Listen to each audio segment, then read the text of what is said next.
Assalamualaikum, Bu. Halo, Assalamualaikum.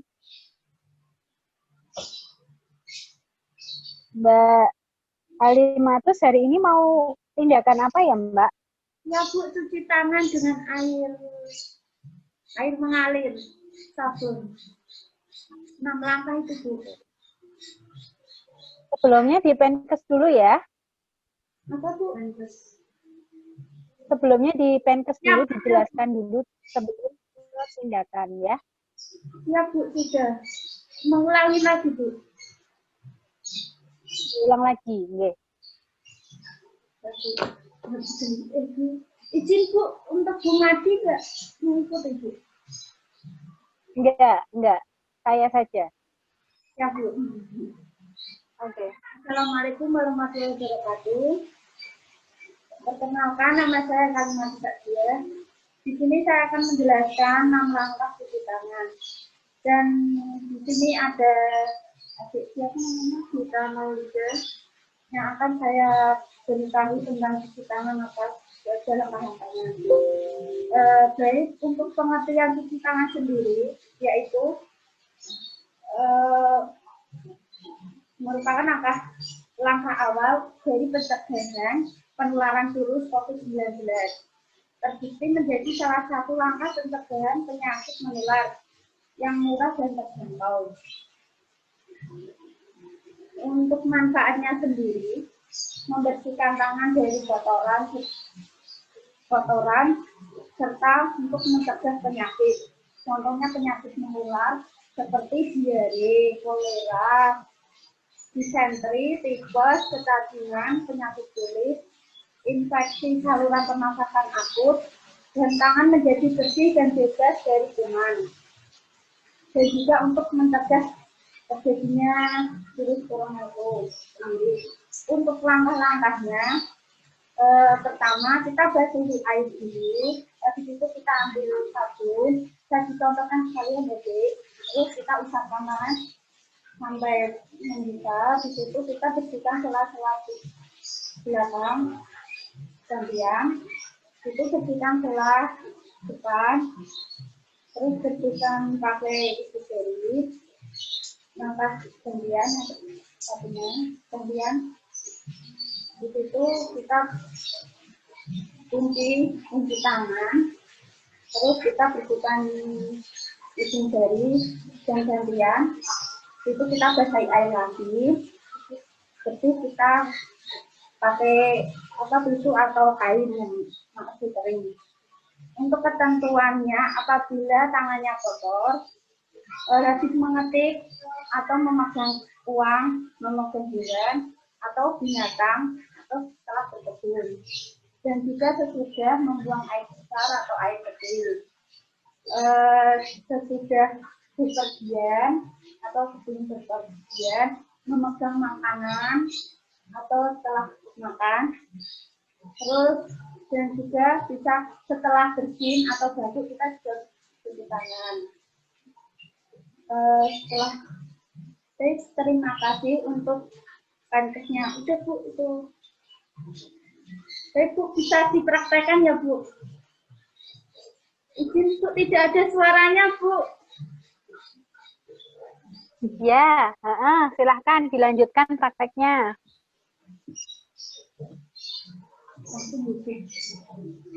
Silahkan dilanjutkan prakteknya, Mbak. Ya, Bu, langsung ke luar dulu. Mama apa sih?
Langkahnya masih salah, Mbak.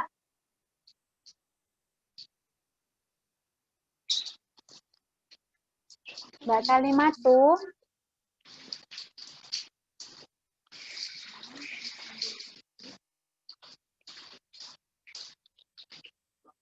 Mana ketiknya, Ma?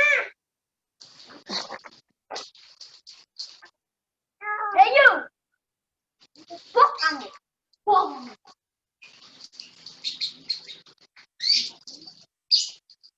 Sini, sini, Dek.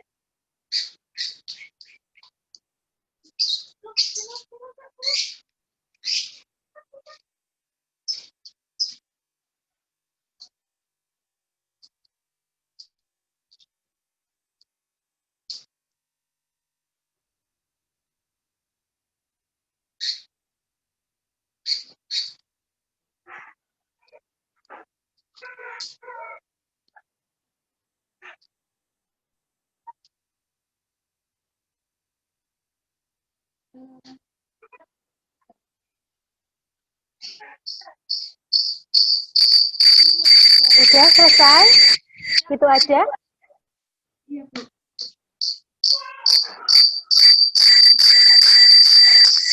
Mbak?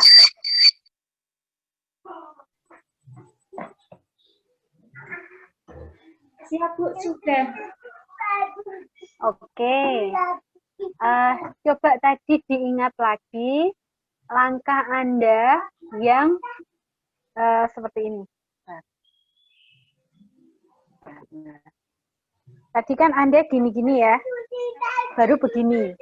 Yang benar itu begini dulu apa begini dulu? Saya begini dulu, Bu. Itu yang di Kemenkes saya itu, Bu. Mencari yang di Kemenkes. Yang di? Kemenkes. Iya, Bu. Maaf, Bu. Salah, Bu. Gini. Soalnya ini Bu, salah. Ya. Mohon maaf, Bu. Iya, Bu.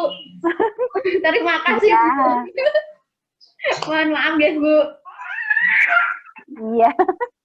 Oke, jadi tadi ya harusnya langkahnya itu begini dulu, baru begini. Baru gini. Begini itu gini. Ya, Bu, kurang Jadi, mencermati ini. Kurang mencermati ini, Bu. Mohon maaf ya, Bu. Tidak apa-apa, ya kan saya membenarkan saja. Itu ya. Oke. Sekarang pertanyaan buat Mbak Kalimatus Sadiah. Kenapa toh Mbak, kok cuci tangan itu penting, kenapa? Karena salah satu untuk mematikan kuman, Bu. Mematikan kuman. Bakteri, Bu. Sebenarnya di tangan kita ini, Mbak, kalau kita lihat secara mikroskopis, itu ada kuman apa saja sih? Bakteri apa saja sih? Tahu nggak? Siap, belum, Bu. Belum. Harusnya kan tahu ya, karena kan memberitahu. Kalau mau memberitahu itu harusnya tahu. Kalau kita biarkan tangan kita itu tidak cuci tangan sehari, apa yang terjadi itu harusnya kita bisa sampaikan dulu ke klien kita. Jadi kenapa kalau kita tidak cuci tangan sehari itu apa yang terjadi dengan tangan kita? Tangan kita ini ada bakterinya memang, ada bakteri yang baik dan ada bakteri yang tidak baik kan gitu. Bisa juga ada virus yang menempel di sini. Nah, itu Anda harus bisa tahu gambarannya tangan itu seperti apa sih kalau kita tidak cuci tangan. Ya, itu harusnya dijelaskan. Jadi bukan hanya kita menjelaskan terkait dengan prosedur cuci tangannya, ya. Sekarang kalau saya tanya nih, saya sebagai orang awam, kenapa sih Mbak harus 6 langkah cuci tangan? Kan cuci tangan ya biasa aja lah, pakai sabun sudah selesai gitu.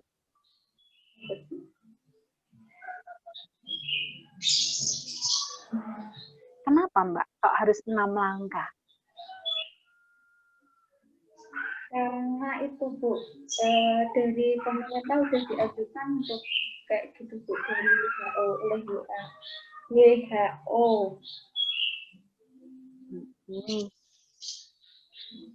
Kenapa kok enggak 10 langkah tapi kok hanya 6 atau 7 langkah? Itu kenapa, Mbak? Itu Bu dianjurkan oleh pemerintah. Iya, saya tahu dianjurkan.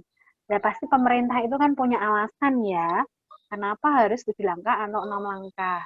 Menurut pemikirannya Mbak Kalimatus aja lah. Apa itu? Kenapa kok harus 6 langkah? Kalau ditanya sama Mbaknya yang sebelah, masa nggak bisa jawab? Ya Mbak ya, kamu mesti tanya atau cuci tangan ya biasa weh, cuci tangan pakai sabun baru dibilas rampung, ngapain pakai 6 langkah, agak mikir gitu kan. Ya, karena 6 langkah itu sudah cukup Bu. Apa?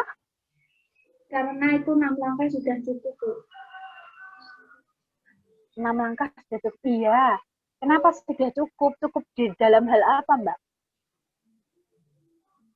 Untuk membersihkan tangannya itu Bu, sudah termasuk sela-sela juga, terus juga jari-jari ini apa, ujung jari kuku itu juga udah termasuk itu Bu.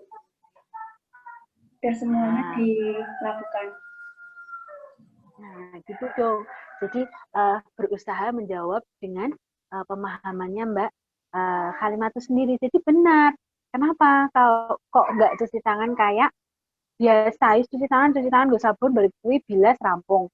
Bukan, karena kalau 6 langkah itu ya semua sisi di tangan itu tercuci, ya kan?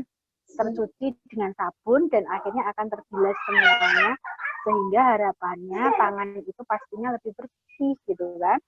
Sampai tadi kamu jelaskan di sela-sela jari, kuku, sampai dengan di telapak harus diputar ya kan, supaya apa, kotorannya itu bisa terangkat semuanya gitu dijelaskan ya. Nah itu pentingnya kamu itu saat melakukan penkes itu ditekankan ke hal-hal yang semacam itu. Jadi kan oh iya benar juga ya, kok harus 6 langkah, karena terkadang kan ada yang nggak mau, ngapain sih Mbak harus 6 langkah, lah wong cuci tangan ya wis nganggo sabun kok aku kok, kan saya kayak gitu ya. Anda bisa memberikan saran masukan yang tepat gitu ya. Terus satu lagi ya, kalau mengajarkan jangan sampai salah, karena kan harus ngajarkan kok salah gitu kan. Nah itu kan harusnya memang harus sudah hafal dulu, menjadi pembiasaan bagi Anda ya. Itu ya. Oke, ada pertanyaan Mbak? Siap belum Bu? Gimana rasanya ujian keluarga gini, rasanya gimana Mbak? Itu Bu tadi enggak ada apa-apa Bu, tapi setelah itu ya ada rasa itu Bu deg-degan. Ya padahal nggak ada dosennya di situ, deg-degan juga ya padahal ya, walaupun via daring ya. Iya, tapi habis ini udah lega Bu, terima kasih ya Bu. Ya, gitu ya, besok lagi boleh kita itu memberikan penkesnya hanya terkait cuci tangan, tapi lebih detail kan, karena yang dibahas tangan ya harus dijelaskan kenapa tangan itu ya kan, terus kenapa tangan itu harus dicuci, bagaimana langkah-langkahnya, kapan kita harus cuci tangan, apa yang sebaiknya tidak kita lakukan sebelum kita tidak mencuci tangan ya. Jadi misalkan nggak boleh megang-megang nih mata gitu, mulut, hidung, nah kayak gitu-gitu itu dijelaskan terkait disambung lagi terkait dengan COVID. Jadi ya COVID itu kan bisa menular, bisa melalui virus itu yang ada di tangan, kemudian kita megang ke hidung, kehiruplah virus itu.